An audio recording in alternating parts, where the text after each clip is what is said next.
starting with an all-time classic, and what is probably one of the earliest world fantasy isekai movies, The Wizard of Oz, a musical adaptation of the classic novel from 1900, The Wonderful Wizard of Oz.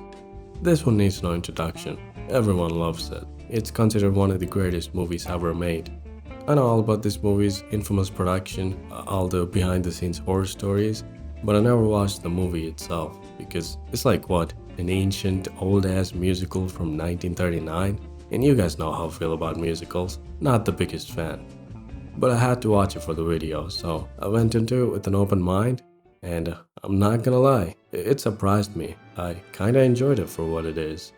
For all the people who don't know anything about The Wizard of Oz, it's a story about this girl, Dorothy. She and her dog get sucked into a tornado and end up in this fantasy world called the Land of Oz. But unlike your typical isekai protagonist, she misses her family and wants to go back home. So she goes on this quest to meet the titular character, the Wizard of Oz, who could send her back home, allegedly.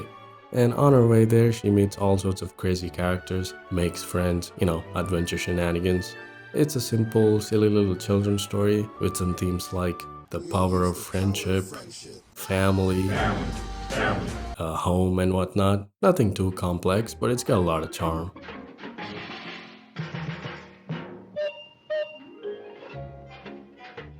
Now, the elephant in the room, the musical stuff. They weren't as bad as I thought they'd be. They never felt out of place, like they're interrupting the movie or anything like that. And it also helps that it's got some nice tunes.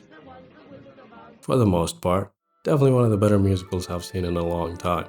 And my favorite part of the movie has to be all the little special effects that they managed to do and the way they filmed it. Like take the tornado scene in the beginning. It looks so impressive considering the fact that this is from 1939. And this movie does a cool thing where all the scenes in Kansas before she ends up in Oz are filmed in black and white, and Oz is filmed in Technicolor. So when Dorothy initially lands in Oz, you get this magical scene where she opens the door and the movie suddenly transitions to full color.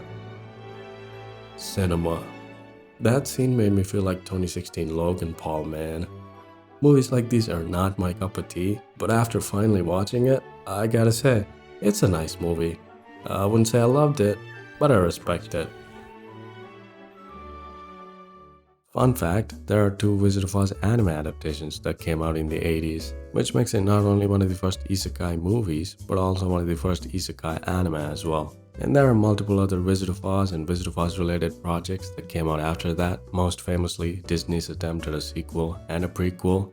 1985's Return to Oz is a sequel, but it's made by a different studio with a different cast and a different everything, basically. The original is a cute, silly musical, right? But this one is completely different. It's not a musical, it's like a borderline horror movie with a dark fantasy aesthetic. But apparently this is much more accurate to the source material. I don't really have a lot to say about this one, but I do have something to say about this one. Oz, the Great and Powerful, a 2013 prequel that explores the backstory of the man himself, the Wizard of Oz, played by Harry Osborn and directed by the man who made Spider-Man movies. I don't think a lot of people remember this one, and the people who do remember, they fucking hate it. But I have a bit of a hot take here. I don't think it's that bad. It's a decent movie, I kinda like it actually. But I do get the criticism though. Visually, it looks kinda ass, and the casting choices were, let's just say, interesting. But other than that, I think it's a fun movie. Like, this guy is a con man, a carnival magician. He gets teleported to Oz and people there mistake him for some kind of prophesized savior, a wizard.